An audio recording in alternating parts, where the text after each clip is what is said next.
આજે આપણે સંસ્કૃત વિષયમાં વ્યાકરણ વિષયમાં સ્મનો પ્રયોગ જોઈશું. તો વિદ્યાર્થી મિત્રો આપણે અહીં પ્રથમ વાક્ય જોઈએ. વ્યાસઃ કથાં કથયતિ. વ્યાસ કથા કહે છે. વાક્ય નંબર 2. વ્યાસઃ કથાં અકથયતિ. વ્યાસ કથા કહેતા નથી. હવે આના ઉપરથી તમને ખ્યાલ આવે છે કે આ વાક્ય કયા કાળનું છે અને બીજા નંબરનું વાક્ય કયા કાળનું છે. તો આપણે જોઈએ તો પ્રથમ વાક્ય જે છે એ વર્તમાન કાળનું છે. કયા કાળનું છે? વર્તમાન કાળ. અને બીજું વાક્ય છે એ વચન ભૂતકાળનું છે.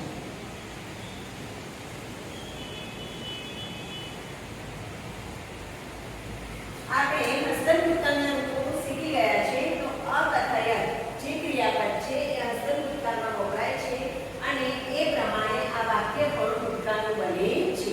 હવે સંસ્કૃતમાં એક વિશેષતા છે કે જ્યારે આપણે વર્તમાન કાળના ક્રિયાપદની પાછળ સ્મ મૂકીએ તો એ વાક્ય ભૂતકાળનું બની જાય છે. દાખલા તરીકે જુઓ તમે વાક્ય નંબર 3. વ્યાસઃ કથાં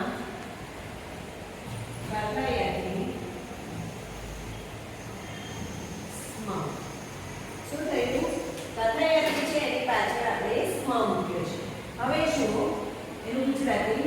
વ્યાસ કથા કહેતા હતા. બંને ક્રિયાપદ સરખા થયા. બંને વાક્ય ભૂતકાળના બન્યા. આ એક વિશેષતા છે. હવે આ સ્મનો પ્રયોગ કરવા માટે આપણે ધ્યાનમાં જે રાખવાની બાબતો છે આપણે જોઈએ. તો નંબર 1 હસ્તન ભૂતકાળના ક્રિયાપદને વર્તમાન કાળમાં ફેરવો. એટલે કે હસ્તન ભૂતકાળનું જે ક્રિયાપદ હોય એને આપણે વર્તમાન કાળમાં ફેરવવું. ધાતુ એનો એ જ લેવો. બીજું છે હસ્તન ભૂતકાળમાં ધાતુને જે પુરુષ અને વચનના પ્રત્યયો લાગેલા હોય તે જ પુરુષ અને વચનના પ્રત્યયો વર્તમાન કાળના ધાતુને લગાવવા. તો અહીંયા જુઓ તમે એના માટે હું તમને બતાવું છું. અહીં જુઓ હસ્તન ભૂતકાળના પરસ્મય પદના પ્રત્યયો છે અને વર્તમાન કાળના પરસ્મય પદના પ્રત્યયો છે. અહીં જુઓ આપણે વ્યાસઃ કથાં અકથયત. તો આ ક પ્રત્યય છે. અન્ય પુરુષ એકવચન. બરાબર? અન્ય પુરુષ એકવચન.